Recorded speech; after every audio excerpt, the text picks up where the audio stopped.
So my feed has been inundated recently with watch hunting videos and specifically people going to Japan and doing watch hunting.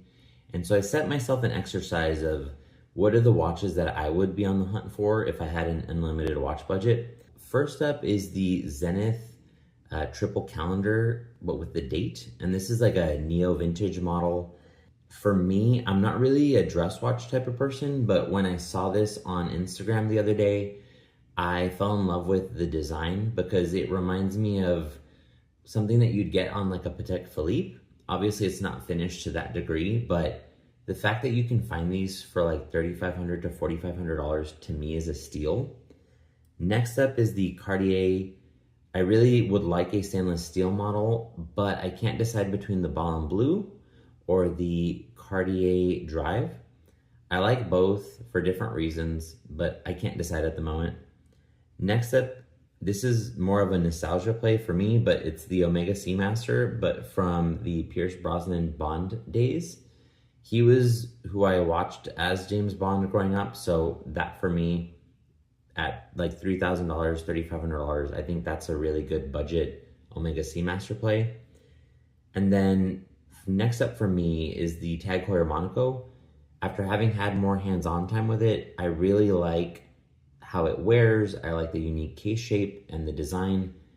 I don't know that for me they're worth the $8,300 and $9,000 and above pricing that they have on their new models, but I've seen these all over Chrono for anywhere from like $4,000 to I believe $6,500 for like normal stainless steel models. So on the high end, you're saving about, like, we'll say $2,500, and on the low end, you're almost paying half the price.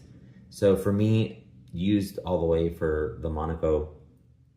And then lastly, I had an IWC Engineer, the new generation. Unfortunately, it didn't end up fitting just right, so I got rid of it. I really like how that watch looks, but I wouldn't repurchase the new one again after price hikes. Now you're looking at about $13,000, which to me is ridiculous for a stainless steel watch that has the same internals of an IWC Mark 20. So for me, I think the version that they released in 2005, which I believe was the 3227 reference number, that one is, I think, what I would go for, because you can find those for about $4,000 to $5,000, I believe, used. So you're getting the same sort of look, but not, I guess, paying half the price if